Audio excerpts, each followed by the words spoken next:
I'm actually not a doctor, but thank you. And one other thing that I'll note is Dr. Susan Main is not here today. I noticed that's on my slide, so I'll send an update to Heather and Courtney on that. I have no conflicts of interest, and so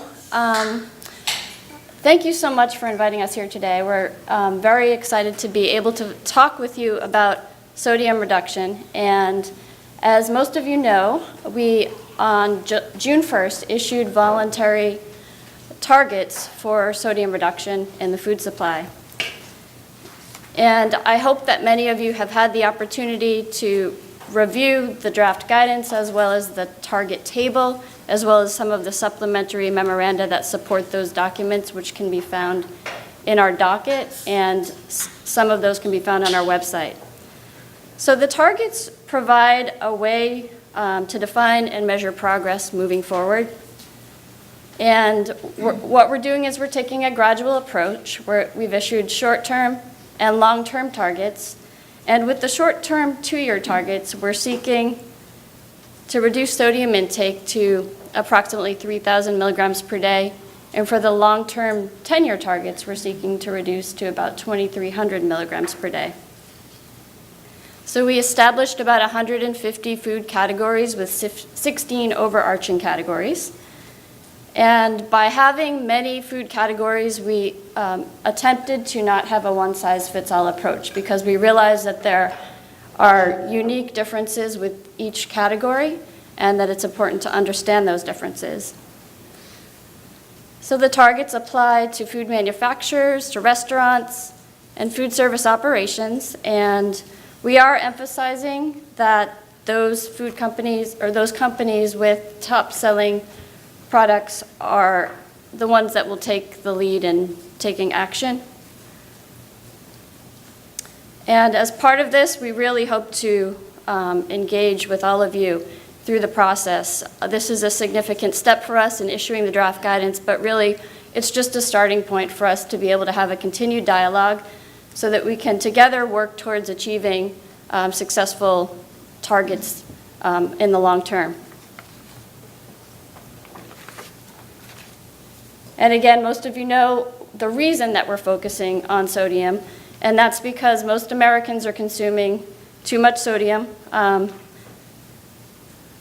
There's a link between sodium consumption and high blood pressure, and the science on that is strong and well documented.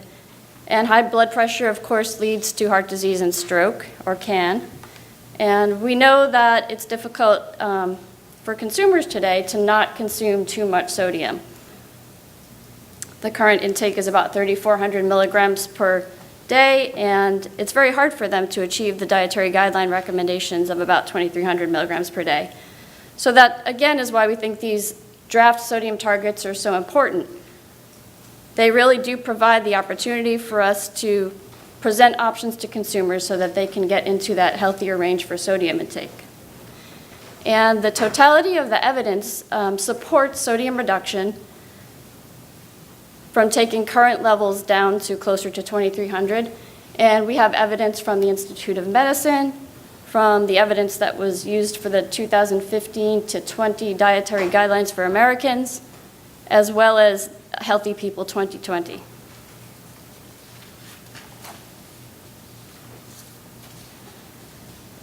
So just to reiterate the fact that we know Americans are consuming too much sodium, and that's really a significant public health concern because it can lead to high blood pressure. We know that there's a diverse and strong body of scientific evidence, including clinical trials, which support the link between sodium consumption and blood pressure. And we know that taking action, if sodium reduction can occur, it could prevent hundreds of thousands of premature deaths and illnesses over a decade. Just recently, the Journal of American Medical Association published a viewpoint by Dr. Thomas Frieden, which from the Centers for Disease Control and Prevention, which emphasizes the evidence surrounding the importance of sodium reduction. And why are targets needed?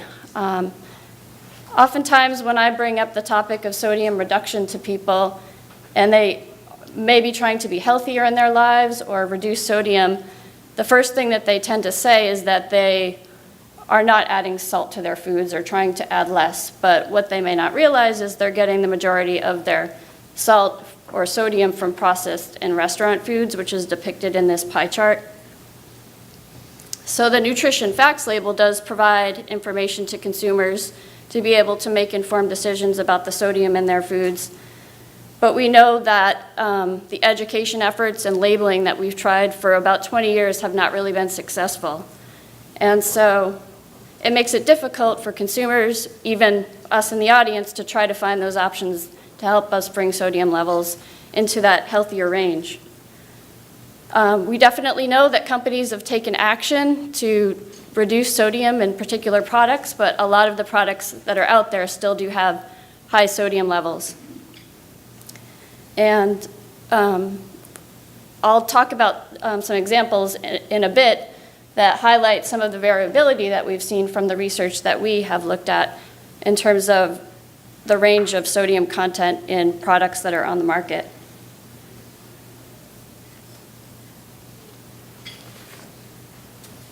So this slide emphasizes or highlights one product that shows some variability across countries.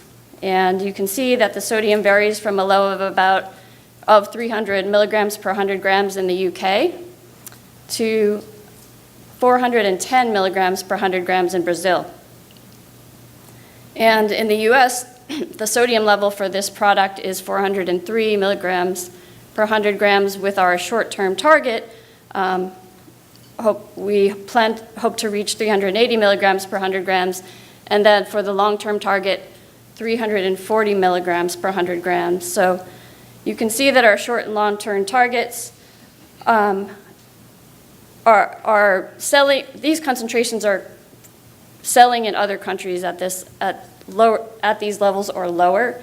And so this highlights also that there have been successful other efforts in other countries that have been able to achieve lower sodium for this particular product. Just one example.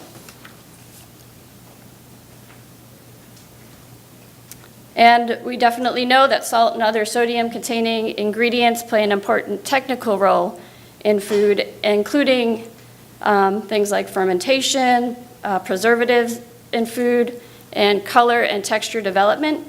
And just to highlight again the understanding that we know each category is different, each sodium plays a different role in different foods, and we'd really like to hear from you more detail about our category-specific data and if those categories make sense.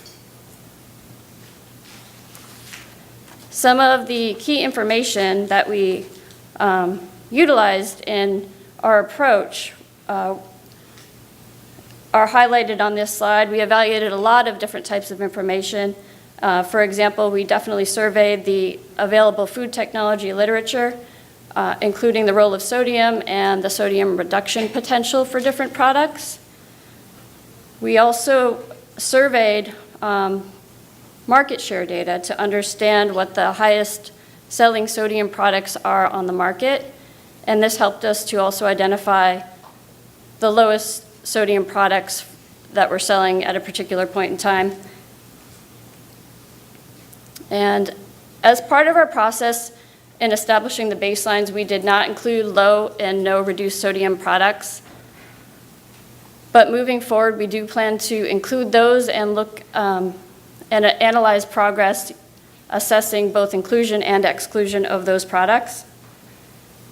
Another thing that we did is consulted with experts both in CIFSAN, Food Safety Inspection Service, about the particular categories in foods to help identify where we could go with these targets. And we reviewed other sodium reduction initiatives. So in the next slides, I'm going to just talk through an overview of the process that we took to setting the targets.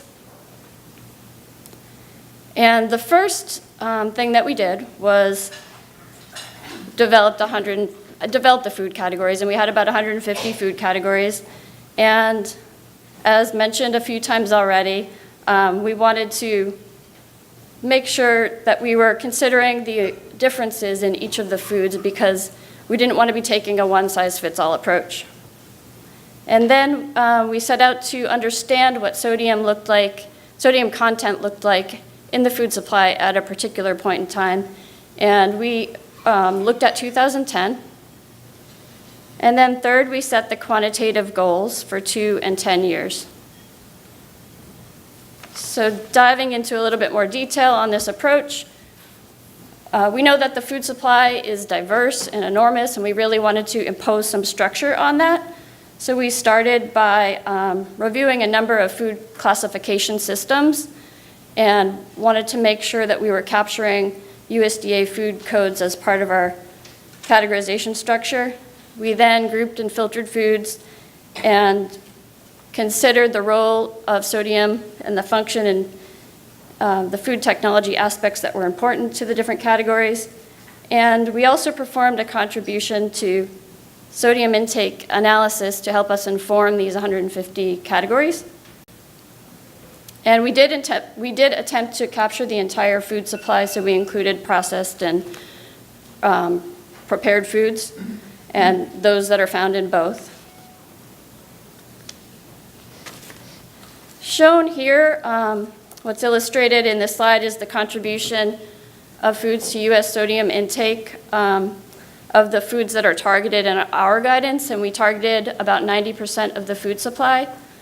The foods that did not receive targets did not contain meaningful amounts of sodium, either because they did not have sodium added, or they had intrinsic sodium, or they just were not contributing very much comparative to the other food groups.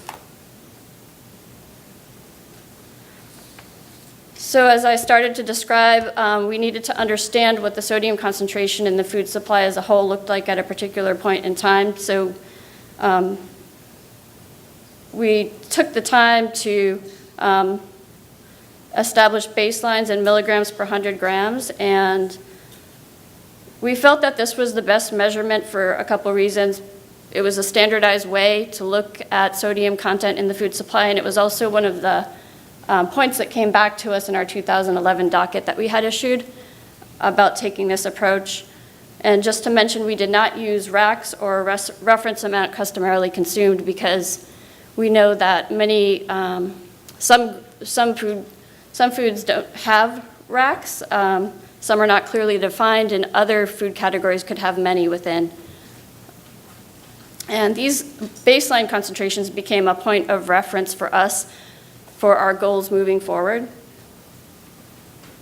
And the way that we went about looking at the information or the data sources that we had available to us were from packaged food labels, as well as restaurant menu nutrition data. And we combined that with sales data to be able to weight the products, to be able to weight and come up with a sales weighted average, basically. And we plan to use this methodology moving forward. We're hoping for feedback on our approach, and I'll mention some of the questions that we're honing in on at the end of the presentation, so that we can hear more about what you think generally overall. The third step was to set our quantitative goals, and we set these again for 2 years and 10 years out. And the purpose, as I've mentioned, of these goals is really a way to provide a common system for defining and measuring progress over the long term. And it's a way for us to receive input back from you on what makes sense to help refine where we can go with the goals. We did explore various options for establishing the goals. For example, we thought about applying fixed percentages, calculating unweighted target mean concentrations, setting just upper bounds or just sales weighted averages, and we took the hybrid approach of establishing a framework of combining target means with upper bound concentrations. And the target mean levels apply to average sodium levels of foods in a category, not just the individual products, where the recommended upper bounds apply to all of the individual products. And this can help to discourage products with excessive sodium.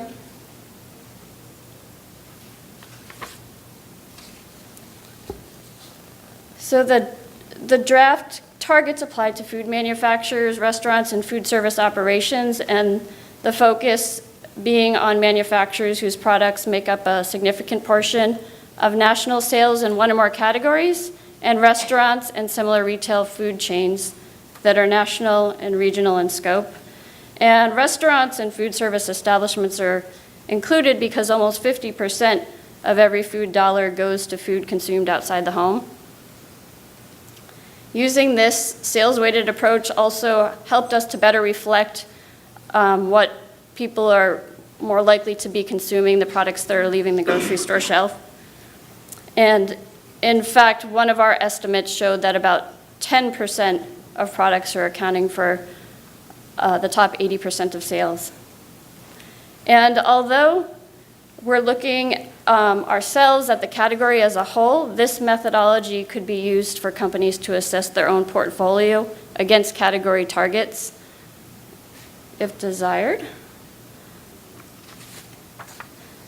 The second component, or part of our quantitative goals, are the upper bounds. And for every category, for both the short and the long-term goals, we took two main factors into account when calculating the upper bounds. The first was the distribution of sodium during the baseline year, and the second was the mean targets that are already established for the category. The baseline distribution gave us information about how much higher the high sodium products in a category were compared to the average product, and the mean target gave us information about the average sodium concentration that we would like to be at. So these two factors were averaged together to become the upper bound. And for the first factor, which was the baseline distribution of the category, we calculated the 80th percentile of the short-term upper bound and the 60th percentile for the long-term upper bound. And for the second factor, which is the percentage of the target mean, we multiplied the mean targets for each category by 130%. So by incorporating both of these factors into the upper bound calculation, we were able to impact both the target mean level as well as the range of sodium levels on the market at that time in 2010 for the category. This is a clip of an example of our target table, which is available on our website in both Word and Excel format. And as you can see, we describe the food category. We have the food category name, as well as the 2010 baselines for packaged and restaurant foods, which are designated here as P and R. And then the sales weighted mean and recommended upper bounds for both the short and the long-term goals. And next, I'm going to walk through a couple slides that are just showing examples of categories so that you can see the range of sodium of this particular category at that time on the market, the products that were top selling, and overlaid are the short-term and long-term goals. So this first example is for pre-cooked sausage, and what you're looking at again is a snapshot in 2010 of the top selling products on the market. Pre-cooked sausages selling on the market ranged from a low of 494 milligrams per 100 grams to a high of 1887 milligrams per 100 grams. And as you can see, a number of the top selling products that are on the market are already meeting our short and long-term goals. As previously mentioned, we paid attention to food technology factors because we know, for example, in this category, that sodium is needed to help water binding capacity for the gelling process. Sodium phosphates and sorbates play a role in binding, and we know that there are the use of low sodium salt mixtures such as potassium chloride that have been used as replacements in this category. This category is an example of Monterey Jack and other semi-soft cheese, and products that are selling on the market ranged from a low of 423 milligrams per 100 grams to a high of 846 milligrams per 100 grams. Our long-term targets for this category are based on about a 15% reduction from current sodium levels. And some of the food technology factors that were considered for this category and some of the other cheeses include the fact that salt is integral in cheese making. Salt has a major inhibitory effect on the growth of pathogens and controls the population of starter bacteria and non-starter lactic acid bacteria, and salt has an indirect effect on ripening, flavor, and the quality of the cheese. And this example highlights wheat and mixed grain bread. Products selling on the market range from a low of 229 milligrams per 100 grams to 671 milligrams per 100 grams. And in this case, our long-term targets are based on a 36% reduction from current sodium levels. And again, to highlight a few of the food technology considerations, salt is responsible for fermentation control, gluten development, and product texture, and salt helps to control water activity, the growth of molds and bacteria, and to extend shelf life. As you can see, we've been looking very closely at the detailed makeup of sales patterns in the food supply. And in order to understand the impact of the guidance, now that it's been released and once it becomes final, we'll need to continue to do that over time. So we've been working closely with our federal partners, including USDA and CDC. And we hope that comments that we receive back to the docket will help us also inform our approach to monitoring. Our main focus at FDA is to assess industry progress in achieving the targets for each food category. And then CDC and USDA have been active as well. Details on their surveillance efforts that have already begun by their agencies to sample and analyze sentinel foods and to select and monitor nutrients of certain priority foods are published in the March 2015 issue of the American Journal of Clinical Nutrition. And then USDA and CDC will also be reporting on sodium intake levels using sodium intake through dietary recalls and urinary sodium. Oops.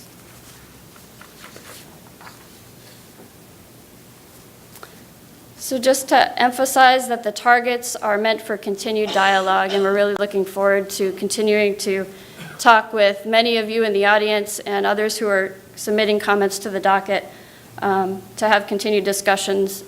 And I just want to thank all of those at CIFSAN who were part of this process. Many folks were involved, as well as some of the other agencies that we consulted with. And I'll be inviting up Robin McKinnon and Lauren Brookmeyer, a couple of people who were part of this process, to answer questions later. Just to note a couple comments about our comment period itself, in case you have not noticed, or in case you haven't seen this. We have two separate comment periods for short and long-term targets. We have a comment period for 90 days on issues that are outlined in the Notice of Availability. And the deadline for that is therefore August 31st, and then 150 days on the issues for the long-term targets, which that deadline is October 31st. And we established the separate comment periods to encourage continued engagement on both of the short-term and long-term targets. In these next slides, going to highlight a few of the areas where we're hoping to really receive feedback, and the Notice of Availability that's posted in the docket as well as on our website detail out these questions a little bit more. But we're hoping to really understand if our food categories make sense.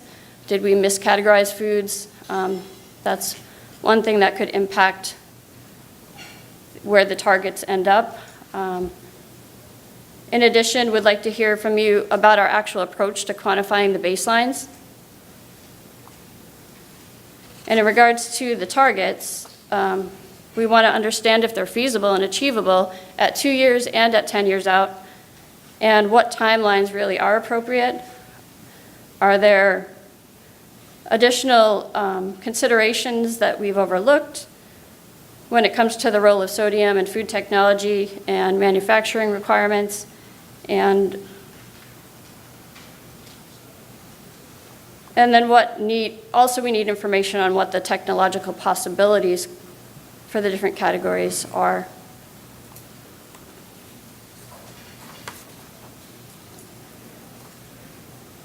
And we know that reformulating for sodium requires thinking about changes in the food overall. So with that, could there be unintended consequences?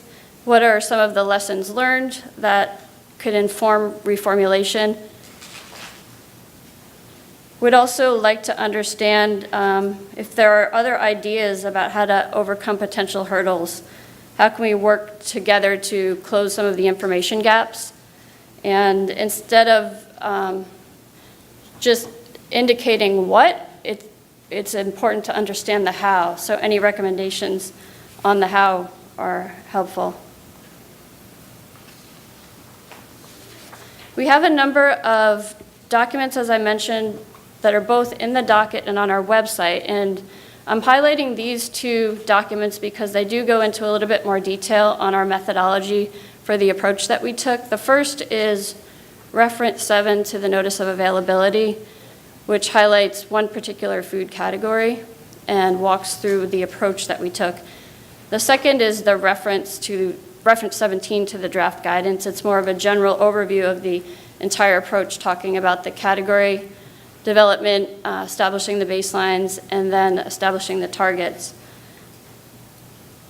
So there are other supplementary memos in the docket, and if you have any additional questions about where to find those or what those are, you can certainly email us at sodiumreduction@fda.hhs.gov. Also, for more information, you can go to our website, www.fda.gov/sodium reduction. On that site, we have presented the draft guidance, the notice of availability, the targets themselves, as I mentioned, in 2 table formats for download, and some FAQs. And so I was a little faster than Tim, but.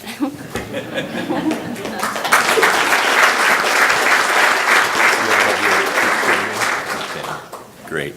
Thank you, Kasey. Kasey was kind enough to bring the rest of Team Sodium with her. So Drs. Brookmeyer and Dr. McKinnon are going to join her at the table for about a 15-minute discussion. And I was hoping I might get you both to give us a brief introduction. And please keep in mind that also in your packet there are bio sketches. So brief introduction, please. Hi there, I'm Lauren Brookmeyer. I graduated from Virginia Tech in Biological Systems Engineering, and I've been with FDA working on the sodium reduction project for about 6 years now. So really been around since the initial project was being established to get this guidance out the door. So it's a pleasure to be here. Thank you. Thanks, Lauren. And I'm Robin McKinnon. Thank you also for the invitation to be here. Very much appreciated. I will say this is not all of Team Sodium at FDA. It is, in fact, quite an extensive team through a number of different offices across the agency. Anyway, so I'm Robin McKinnon. I'm somewhat new now still to the Food and Drug Administration. I am a senior advisor for nutrition policy at the Center for Food Safety and Applied Nutrition, CFSAN. And I came to FDA from the NIH, from the National Cancer Institute, and also spent a couple of years towards the end of my tenure at NIH in the Office of the Assistant Secretary for Health. So I look across the agency, across CFSAN, broadly at nutrition policy, and focusing also on sodium here. Excellent. Thank you. So I invite others, individuals to join for questions. I want to toss out this first one. When you look at individuals that are consuming about 10 to 12 or excreting 10 to 12 grams of sodium per day, do we know what they're eating? Do we? And are these categories focused on reducing those foods, or have we cast a much wider net that perhaps won't drive, it will drive general sodium levels down, but may not hit those individuals that have diets that are excreting that much sodium? I can say that for 10 to 12 grams sodium, we did do some experimental looking at just more specifically over like 5 grams sodium to see what they're eating and compare them to who's kind of in the middle range versus the lower range. And these were all just some rough looks, but on the general, just in the categorical basis of foods, they weren't too vastly different aside from just the outliers and the fact that often when you're at 10 to 12 grams of sodium, sometimes the reasoning was because they're just eating so much. But that wasn't the only issue that we saw, that's for sure. But at the same time, this is just working with the What We Eat in America food as well and looking categorically at that. But we did really try and optimize focusing on the problem and trying to address that in the best way possible without overburdening perhaps too many areas. And we know that a lot of the foods that are contributing to sodium intake, like bread, are consumed by many that are not that high in sodium.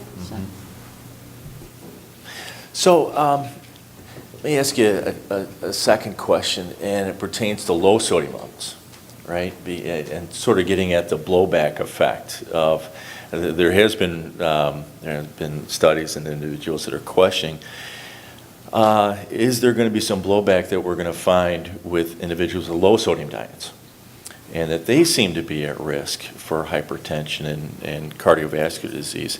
Can you talk about any concerns with that, these low sodium levels?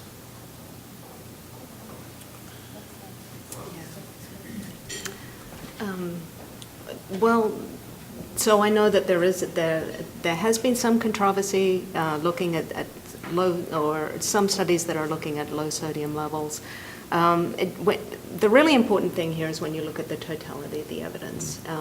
And there have been some studies that have looked at those outlier studies in a way and have really questioned the methods. There's Carb et al. In 2014, for instance. Just recently, I don't know if you saw it in the New England Journal, there was an article by Molly Cogswell and other colleagues at CDC, Sodium and Cardiovascular Disease, Measurement Matters, and going into detail, looking at some of the measures and methods of those outlier studies in a way. And so on one hand, there are the IOM, or the National Academy of Medicine, the organization formerly known as the IOM, have looked and seen that really 1,500 milligrams per day, that should be fine for most folks, and there shouldn't be concerns even at that level. And when you look at the totality of the evidence, it really supports this reduction overall. And also want to reiterate that when in the long term, our long-term targets are only aiming to reduce people to 2,300 milligrams. If that's a concern for individuals, that their sodium may be too low, then that's something that they could address with their doctor. And it's also possible that people could supplement their diets. So again, one of our key points that we wanted to reiterate throughout when we announced the sodium reduction guidelines is that this is really giving people control. That people can add sodium to their diets. It's really, really difficult to take it out. And I don't know if you want to add something. Well, I was just going to reemphasize some of the same things, and knowing that we definitely know there's a link with sodium intake and blood pressure, and so we know that many folks are taking in too much sodium. So again, just over the long term, our goal is to kind of decrease into a healthier range for many people, which could definitely have a public health impact on